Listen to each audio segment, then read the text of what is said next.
quiet streets.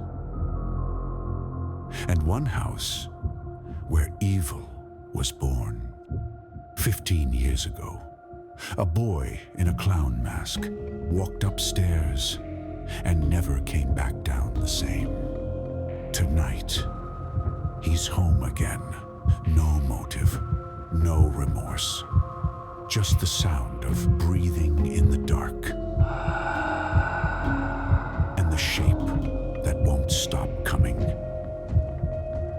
This is Halloween, the night he came home. Before we begin, a quick warning. Opening Kill is a horror podcast that contains adult language, disturbing themes, and graphic descriptions of violent acts, especially the kills featured in each film. We also dive deep into plot details and character arcs. So if you haven't seen the movie we're covering, expect full spoilers ahead. Listener discretion is strongly advised. Opening Kill, the horror podcast that slices deep into the genre we love. We're talking slashers, supernatural nightmares, creature features, and everything in between. Every episode, we break down a different horror film. From its killer cold open to its blood-soaked finale, we track the body count, analyze the scares, and give credit where it's gruesomely due.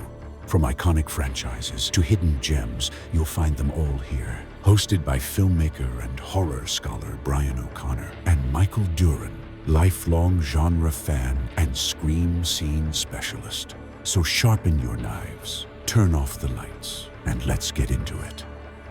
This is Opening Kill. And welcome everybody to a special bonus Halloween episode of Opening Kill. My name is Michael Duran. How are you doing? I am good. My name is Brian O'Connor, and happy Halloween, everybody. Yes, happy Halloween. And this is also Opening Kill's 1-year anniversary. So Thank you to everybody. Yeah, to the day. Yeah, seems like it was just yesterday, Michael. I know. Golly, the years fly by when you're having fun. Well, you and Hannah are taking the kids out, I'm assuming. Yeah. And what are they? Them out. So Penelope is a werewolf, Gilbert is a vampire, I'm Frankenstein's monster, and then Hannah's a witch. So we're going to do some trick-or-treating, and then right after, we're getting in the car and driving to Bend to see Hannah's family. So, okay. Yeah. Okay. It's going to be a busy one. But you have all your bases covered with costumes, and characters, so that's great. We're set. And hopefully the kids will just pass out in the car, and we'll be smooth sailings. Hopefully, yes. Hopefully, yeah, let's knock on all the wood we can find. Yep, totally. Well, let's jump right into this, our special bonus episode. It is 1978's Halloween. Yes, just the facts. Released October 25th, 1978. It is written by John Carpenter and Deborah Hill, directed by John Carpenter. It's got a runtime of 91 minutes, set in Haddonfield, Illinois, fictional town, not a real place. And it did a lot of filming in Pasadena, South Pasadena, and actually Hollywood, California. Set decorators did a hell of a job, though, making it feel like the Midwest. Yeah, had a budget of $300,000, and it has made approximately $70 million at the box office, making it one of the most successful independent films of all time, with a rating of R for horror, violence, gore, sexuality, nudity, and language. It's also got numerous awards and is just all around a Halloween and horror classic. Really, I think, in my opinion, one of the films that kicked off the modern slasher era, and it certainly turned Jamie Lee Curtis into a scream queen. Oh, absolutely. It's people debate like this one or Black Christmas, which was like the first slasher. I mean, they're both. It's just call them both the origin of the slasher and just call it good. Yeah. So if for whatever reason you have not seen this film, and if you haven't, who the hell are you? In a nutshell, Where Have You Been takes place on Halloween night in 1963. 6-year-old Michael Myers murders his sister, goes away for 15 years. He ends up escaping from the sanitarium where he's at, returns to Haddonfield and goes nuts. And Dr. Samuel Loomis is the psychiatrist that wants him put away forever, and he's now looking for him, and everybody's looking for him, and that is basically Halloween. Yeah, it's a manhunt. The night he came home. The movie begins on Halloween night. We see the Myers parents leaving. And this is a really cool shot. It's kind of like just this long one take that goes from outside, inside, and with following this, we learn later it is Michael Myers, but this costumed individual who goes and grabs a knife, it's all from his point of view. So you're seeing his hand reach out, grabbing the knife, and walking up the stairs and into his sister's room, who just got done boning her boyfriend, and is sitting there without her top. So the fact that Michael just walks in, that's a red flag right off the bat. Not a good brother. And then he becomes an even worse brother because he proceeds to stab his sister multiple times. And along the way, he did grab a mask, which then makes the camera have these little eye holes in it. I thought that was brilliant how they did that. It's fun. It's like, and it's like, it's definitely one of like the first person of the killer in these slasher movies that we've ever had. So very, very groundbreaking for the times, for sure. Sandy Johnson is the woman she was the actress who played Judith Myers. She was actually a Playboy Playmate in 1974. And she is out there on the convention circuit like you wouldn't believe. And I mean, she was Michael Myers' first victim. So why wouldn't you be out there? Oh yeah. So that's our opening kill. It's a timeless one. Oh my God. Like, this one is so iconic. The opening kill. Butcher knife for me. Yeah, it's one of those where it's like, if it wasn't iconic, probably be a butter knife, just because you don't really see anything. So I mean, this whole movie's pretty light on the gore, but it's just for its lasting impact. I do have to go ahead and give it the butcher knife, even though normally it'd probably be a butter.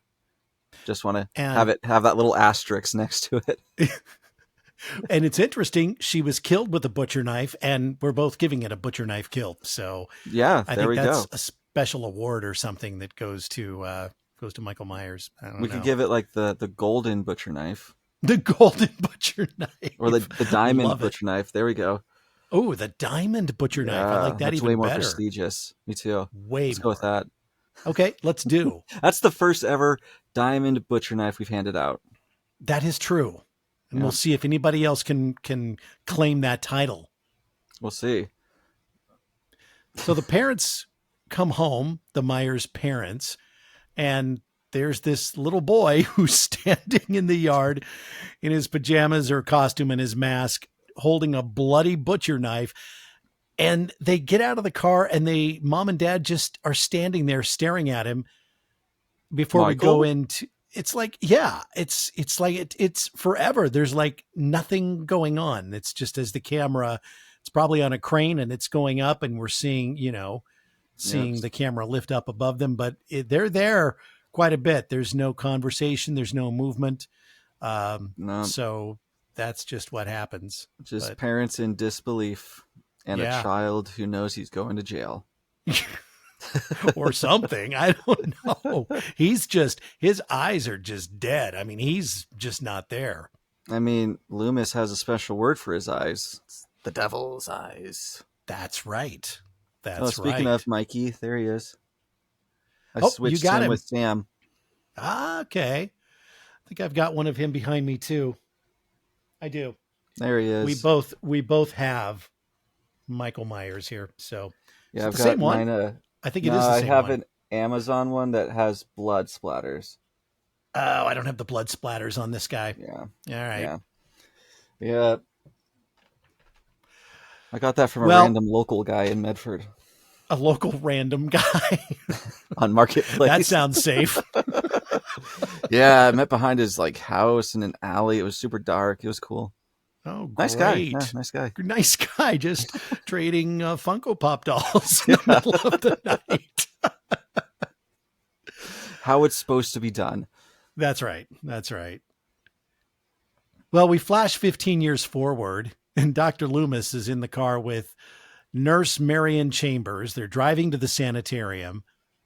It's pouring rain. I mean, it's just, the weather is incredibly bad.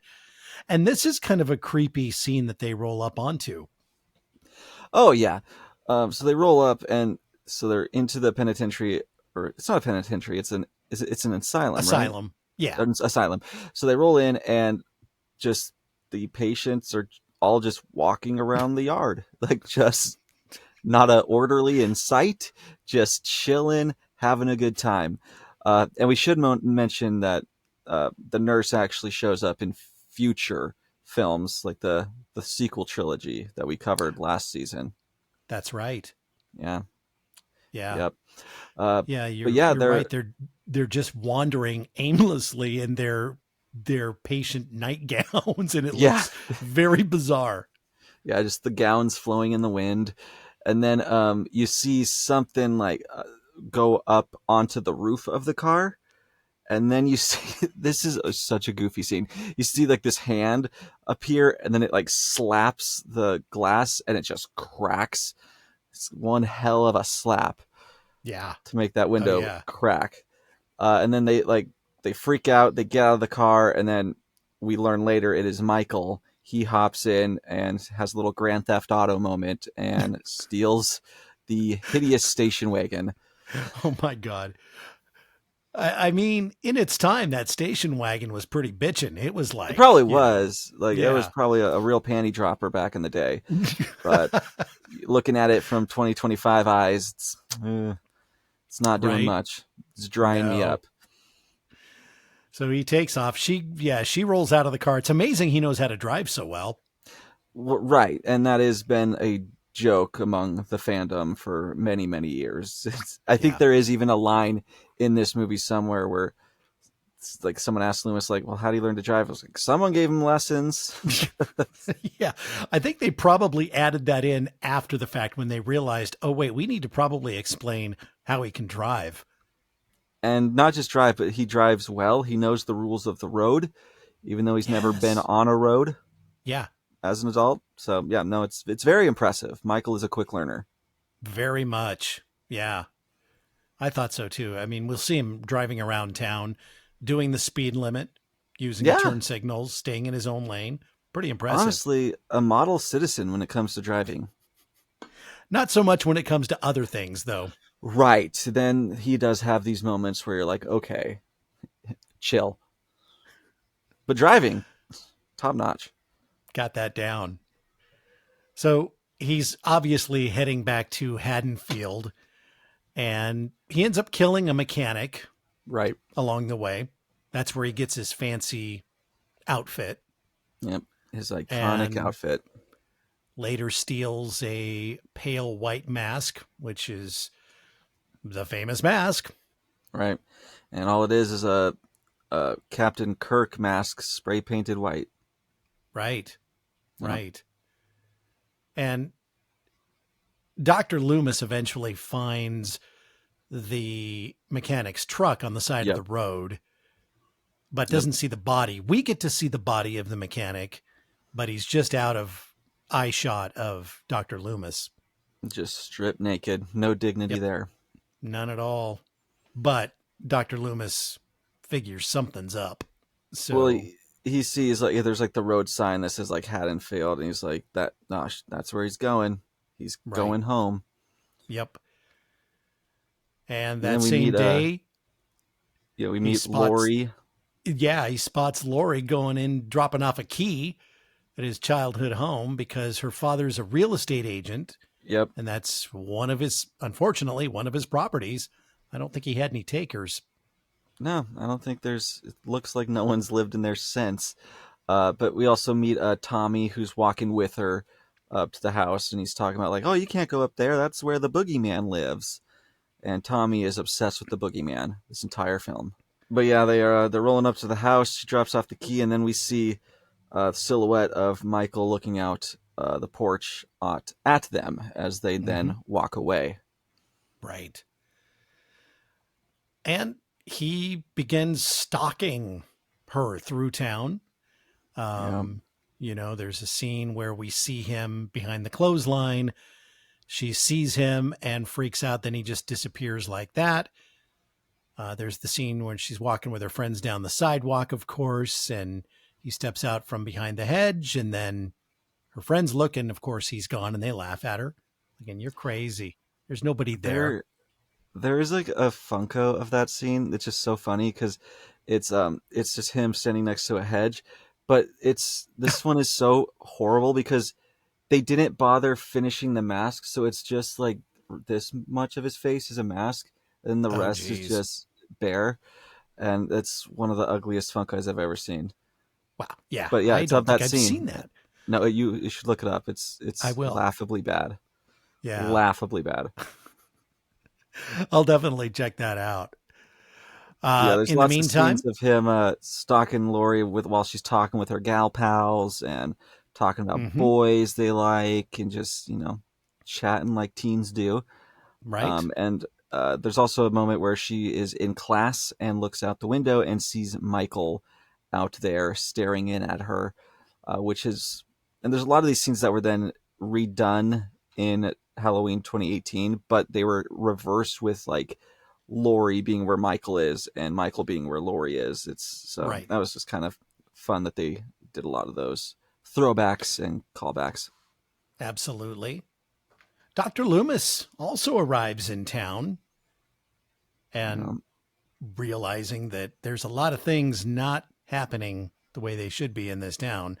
Right. He goes to the cemetery and one of the workers, the groundskeeper, takes him to Judith Meyer's grave. And what's missing? How about the headstone?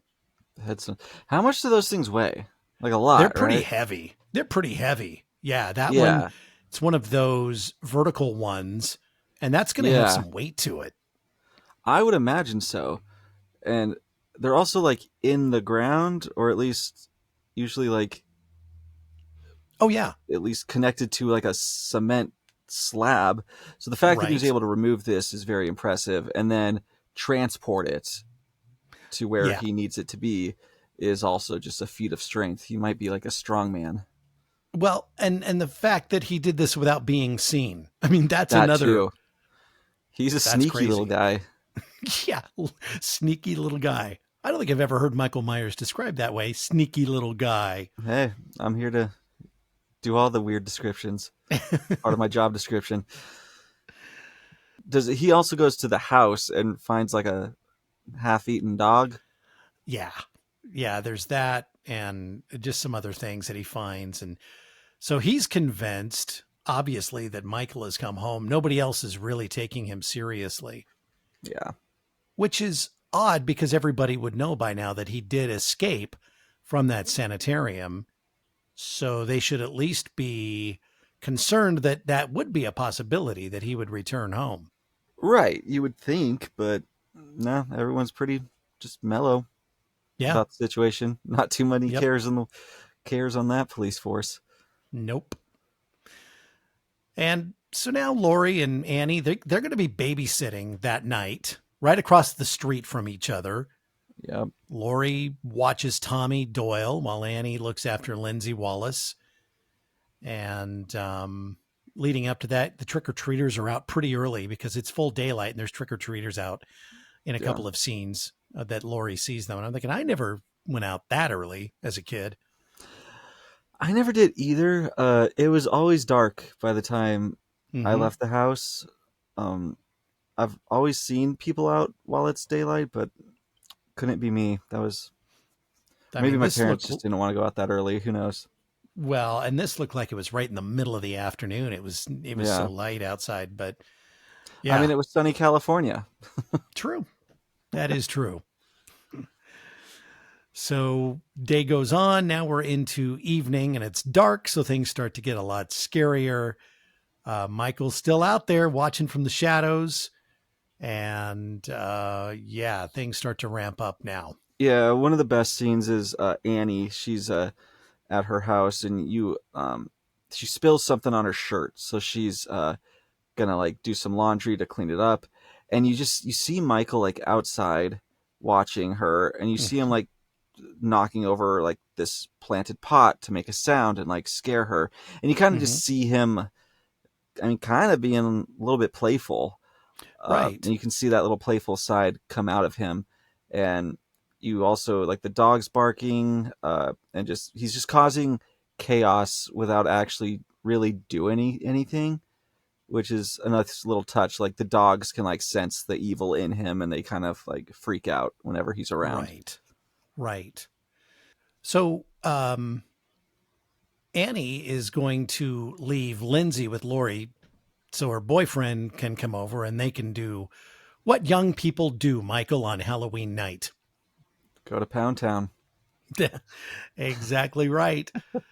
So that's done. Michael is actually there hiding in her car. Annie then is going to go pick up her boyfriend, so she's got to ditch the kid. So she takes her babysitting child across the street and just pawns her off on Laurie. And so then when she goes back across the street to get in her car, we find out that Michael has been in waiting and strangles her. Boy, that's like a creepy thing to get into your car and not know somebody is like lurking in the back seat, and then, then you die. Oh, that was like one of my biggest fears. Like I still to this day check the back seat before I get in my car. Especially if it's nighttime. Oh yeah, it's always just give it the once over and okay, we're good. Yep. So that is actually kill number 3 is Annie. She gets strangled and she gets her throat slashed too. Yeah, for good measure. If strangling isn't bad enough, we want to make sure the job is done. And I do love this scene of Michael carrying her body back into the house. Yes. It's just casually carrying this body. No one in the neighborhood sees it. Right. And that's the crazy thing is he doesn't like sneak around really, but no one seems to notice him. I know, right? He's very good at that. Yeah. It's like he's never purposely sneaking, but no, it just doesn't draw any attention, which is very handy. Very much. For his line of work. And Annie is played by Nancy Loomis, or Nancy Keys, as she's also known, who was in a couple of other John Carpenter films, Assault on Precinct 13, and she was also in The Fog in 1980, another one of my favorite Carpenter films. But Nancy is also married to production designer Tommy Lee Wallace, who was the director on Halloween 3. So, okay. So later, Linda and her boyfriend Bob arrive at the Wallace house for some alone time. Yep. And they have sex. They do. They get it on. And this next scene is pretty cool. So Linda, they get done. They're fresh off the sex griddle, and she sends Bob downstairs to get her a beer. She needs a beer. So Bob heads on down, runs out to the car, grabs her one, and when he's on the way back up, he stumbles upon Michael Myers, who, for the first time, he does repeat this multiple times in the future, but this is the first time he does it. He has Bob up against the wall, and then he stabs him with such force that the knife goes all the way through his body into the wall and then sticks there, and Bob is now just a picture on the wall. He's just hanging there. And we do get that Michael moment where he just looks at it and does the famous head tilt to admire his work. Yeah. I mean, the head tilt is iconic as well. Yeah. And then he does some more silliness. He drapes himself in a sheet, has like little holes in it, and he has Bob's hat on top of it. And a pair of glasses. Yeah. And so he just looks absolutely ridiculous. So then he just goes and stands in the doorway looking at Linda. And Linda's just like, you stop it. You're being silly. And then he kills her. Yeah. It goes from stop it to real quick. Yeah. So, yeah, he was just in a silly mood. mood. Yeah, he was, dude. There was a little sequence there where Michael was really feeling it. Yeah. Yeah. Well, Bob was kill 4, and then Linda was kill number 5.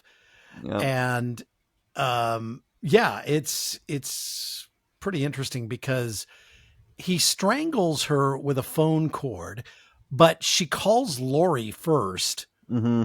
And just as Laurie answers the phone, he gets her with the phone cord. So all she hears is screaming, and she just thinks that she's having sex because of the moans and everything else. And I do have to say, Linda's sex noises are awful. Yeah. Awful. Yeah. I hated hearing them. And so, yeah, Laurie doesn't really think too much of it. She's just like, oh, those kids. Mm-hmm. Couldn't it be me? I'm babysitting. I don't have. That's right. I don't have anyone sending me to Pound Town, but hey, you get yours, girl. Laurie ends up becoming worried, and so she goes across the street to check on her friends. Yeah. And very atmospheric scene. It's very creepy and scary because now she starts seeing all the bodies. So yeah, she stumbles upon some of the bodies. Linda is in like some cupboard tucked away, and like she just kind of swings into view. That's kind of goofy. And then she discovers Annie sprawled out on the bed with the Judith Myers headstone at the top of the bed, which doesn't make any sense because Linda was the one who was in the bed. So he takes Linda from the bed, crams her in a cupboard, and then takes Annie. I don't know where he was hiding her away while he'd already brought her in. That's true. He did. So I don't know where he crammed her for a little bit, but then he went and put her into the bed. He's doing too much work. He's making it too hard on himself. He really is. He's never heard of the phrase work smarter, not harder. Right. No, apparently not. So yeah, she discovers all her buddies now dead, so she's freaking out. She runs out of the house and is like running up and down the street yelling like, help me, help me. No one really gives a shit. No one comes out or helps her, so she gets back to her house, and you see Michael just like walking slowly behind her and just following her. And that's one of my favorite Michael scenes in this whole movie, is just that walk he does, because it's so good. It is great. And this scene is pretty tense because, like you said, she gets back to the house and the phone line's been cut. It's dead. Right. And you got the two little wee ones that are running around now, too, that she's babysitting. Tommy not shutting up about the boogeyman. No. It's the boogeyman. That's certainly not helping things. So it's not making it any easier for Tommy and Lindsay, who are running around screaming. No, they're freaking out. Laurie's trying to somewhat remain calm for the kids, but she's freaking out. Yep. And Michael then breaks into the house through the window. And there is, I don't remember exactly when it happens, there is a moment where he goes to stab Laurie, and it's like he just hits her arm. I hate how that scene looks. It looks so terrible. It's so obvious that he's trying to miss her. And that is one of my biggest, like, it sticks out to me so much. And every time I see it, I'm like, I hate, you couldn't have made that look any better. Like, any better. Well, I mean, considering that they made this for no money, I mean, I literally. get it. Yeah, but you're right. That one did not look real legit. No. And so like, there's this whole like chase scene through the house. Laurie ends up in one of the closets. Michael like breaks in to get to her, and this is where she stabs him with the hanger, right? Before she got him with a knitting needle and thought she was dead, and then she went to check on the children, but no, Michael rises again. He does the Undertaker sit-up thing. This scene really gave me anxiety in the closet, though. Yeah. Well, because, she stabs him in the eye and, again, thinks he's dead. So she's kind of just like, oh, everything's going to be okay. Just kind of breathing. And you just see him, sit up again in the background. And we also see Michael unmasked for like 2 seconds in this final showdown, which a lot of people like gave the Rob Zombie's the sequel to the Rob Zombie one, a lot of shit because it showed Michael unmasked. I'm like, the first one did. Yeah. Like, people tend to forget that. Mm-hmm. And he looks kind of goofy. That's true. Yeah, he did. He did. Oh, we do have the arrival of Dr. Loomis here, too, who arrives just in time. And so he shoots Michael 6 times and sends him crashing off 6 times. 6 times. 6 times. Sending him off the second floor balcony. And when he looks over the edge, guess what? The body's gone, Michael. Yeah, Michael has left the building. Yeah. Yeah. So evil doesn't die. It just goes home. Yeah. Didn't die tonight or the next night. Or the next. Or 40 years later. No, not until they put him through a grinder. And even then, we don't know if he's actually gone. We don't. So, he'll come back. And that is Halloween. Yeah, the original Halloween. We didn't even talk about the score. That thing is so dope. Oh, man. Final kill count for me, well, for all of us, because this is what it was 5. Yep. Star grade for me, 5, just because it's an iconic film. It is iconic. Lots of things I enjoy about it. I do think I'm going to do more of around like a 3.5 for it. I enjoy it. I watch it every year, but it is one where some of the stuff hasn't necessarily aged like fine wine, shall we say? Right. And it's just a little bit before my preferred era of slashers, because this one it's a little too tame, and some of the acting just doesn't really do it for me. It's still an iconic movie, and every horror fan's got to watch it at least once. But yeah, I think I'm going to settle around a 3.5. What was your favorite kill? Favorite kill is probably maybe Bob, even though that kill has been done to death by now. It was the first time it happened, and I'm going to go with Bob. Yeah, I think I agree. I think Bob would be mine as well.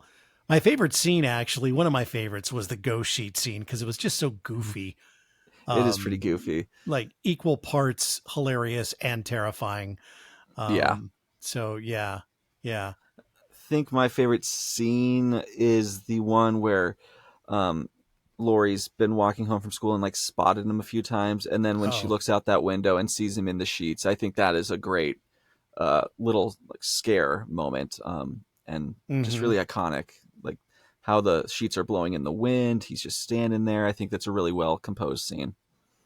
I will give Laurie in the final girl score a 10 out of 10. Yeah, I think you have to. I mean, it's Laurie goddamn Strode, so like, yeah, I'll give her a 10 too. Yeah. How screwed are we, Michael? I think I would die. I don't think I would survive this movie. I can't get cocky here. Like, a lot of people are like, "Oh, I just run." Well, a lot of people just run in this franchise and they still end up dying. So I don't really think that's going to help you. So yeah, I'm going to go ahead and say I'm totally screwed. Slasher survival tip. If your town psychiatrist says a killer's coming home, maybe don't babysit that night. Just saying.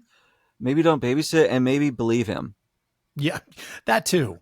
There'd be a ton of people being like, "He's not home tonight. I did my research. I do my own research, and Michael is not here." That's right. I'm not going to listen to a doctor. Get out of here. Yeah, exactly. Oh, well, happy Halloween, Michael. Yes. Happy Halloween to you, to the listeners, to everyone. Yep. It's whenever Halloween actually rolls around, I kind of do get like sad though, because it's my favorite time of year, and then it's just like done, and the world has moved on to Christmas now. I know. It's kind of like that for me too. And then I feel like I didn't do enough to celebrate or do anything for Halloween this year. Like I tell myself every year, I'm going to do this next year. I'm going to do that. I'm going to make the whole month Halloween. And then life goes by and you realize, oh crap, we're already here. And I didn't do half the things I wanted to do, but Yeah. Oh shit! Like this one was quick. Like normally we carve pumpkins a lot earlier. We did that. We'll do it tomorrow when we're recording this. But like it's been crazy, like how last minute everything's had to be. Like we've had to cram. Even getting the costumes was so last minute. It's just been the month flew by, man. It's been crazy. It did. Yeah, November is upon us, definitely. So, but thanks for checking out our bonus episode. We're not going to be doing the scare preview or anything because we just want to talk about Halloween tonight. Yeah, we did that, already this week. So that's right. Just yesterday, actually. Yeah, yesterday. So I'm not doing that again. Well, please subscribe to us if you already haven't. You can follow us on Instagram and Facebook. And don't forget to now follow our YouTube channel because that's where you'll find the video version of Opening Kill. Yeah, if you want to see our smiling faces and my creepy little the monkey figure, you got to be subscribed to YouTube to see that stuff. So do that. Exactly. And subscribe to the audio version wherever you listen to podcasts as well. Just double up on that. Yeah, for sure. And email us at openingkillpod@gmail.com if you have a movie suggestion or you just want to make a comment or you want to be our friend. Simple as that. Yeah, you want to be pen pals? Like we can do that. We'll make it happen. So next week, next Thursday, our regular day, we're going to be doing a movie that came out earlier this year, which completely threw me. I was not expecting the twist. I didn't do any research before I went and saw it, other than who was in it, but I didn't look at any plot details. The movie is Companion. Yeah, that one is. I watched the trailer, which kind of inadvertently gave away that twist. Mm-hmm. So I kind of knew what I was getting. I do wish I would have been completely blind, but it was still it's still a crazy movie. So I am definitely excited to talk about that one. Perfect. So some great performances too. Amazing performances in that film. Yeah. So, well, that's all we got. Have a safe Halloween. Yes. Get all the candy you can. And share with us. Yeah. You can go ahead and mail it to us. Just put it in a cooler type box and send it our way. That's right. Digitally email it to us. There we go. Perfect. Do that. Yes, please and thank you. All right. That's it for Opening Kill this week. We will see you with Companion next Thursday. See ya. See ya. Opening Kill is produced by Mystic Cloud Productions and hosted by Brian O'Connor and Michael Duran. New episodes drop every Thursday wherever you listen to your favorite podcasts. And don't forget, you can watch the video versions on YouTube. See you next time, if you survive the opening kill.